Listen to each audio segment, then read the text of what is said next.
Welcome to my kitchen everyone. आज हाम्रो भान्सामा बन्दैछ स्पाइसी ट्याङ्गी फिस करी। ल आउनुहोस् सँगै बनाऊ। मैले चाहिँ लिएको छु 1 केजी माछा।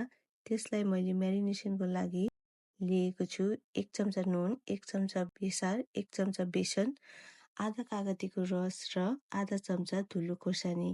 अब भने यसलाई चाहिँ मजाले मिक्स गर्नुपर्ने हुन्छ र यसलाई एकछिन मसाज गर्नुहोला ताकि हरेक पिसमा मसला राम्रोसँगले कोट होस्।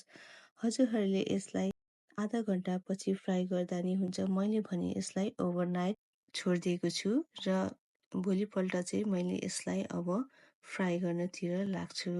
यो माछा चाहिँ एकदमै मिठो हुने रहेछ, ठ्याक्कै नेपालकै जस्तो रौँ माछा। ल अब भने फ्राई गर्नतिर लागौँ। मैले लिएको छु एउटा प्यानमा तोरीको तेल।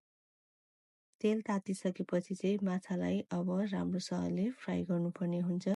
हामीले चाहिँ माछालाई चाहिँ पल्टाइ गोल्डन ब्राउन हुन्जेलसम्म चाहिँ फ्राई गर्ने।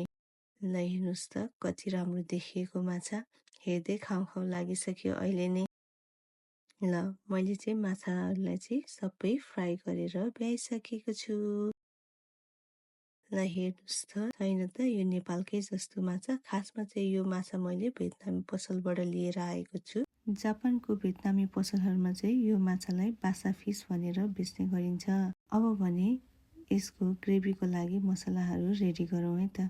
सुरुमा लिएको छु मैले काटेको अदुवा, लसुन, मेन भनेको सर्स्यौँ 1 चम्चा, जिरा 1 चम्चा, धनियाँ 1 चम्चा र काटेको प्याज, सुकेको खुर्सानी। अब थोरै पानी हालेर चाहिँ यसलाई मजाले ग्राइन्डरमा ग्राइन्ड गरिदिउँ। मसला यता रेडी भइसकेको छ। अब सेम प्यानमा मैले मेथी र जिरा फुराएँ, एउटा तेजपत्ता, एउटा खोर्सानी र मसिनो काटेको प्याज। अब यो प्याजलाई चाहिँ गोल्डन ब्राउन हुन्जेलसम्म हामीले फ्राई गर्नुपर्ने हुन्छ। यतिको भएपछि मैले हालिदिएँ हरियो प्याज।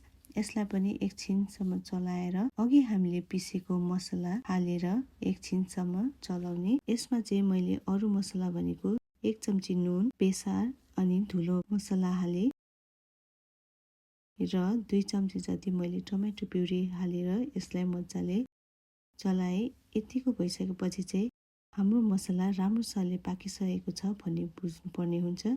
मसला चाहिँ राम्रोसँगले पाकिसकेपछि चाहिँ आफ्नो आवश्यकता अनुसार हजुरहरूले ग्रेभी बनाउन सक्नुहुनेछ। र अब पालै पिलो मैले चाहिँ एउटा गरेर माछाको पिसहरू राखेर एकछिन यसलाई उमाल्न छोडिदिएँ र लास्टमा मैले धनियाँ हालेर यसलाई गार्निस गरिदिएको छु। हाम्रो माछाको ग्रेभी चाहिँ रेडी भइसकेको छ।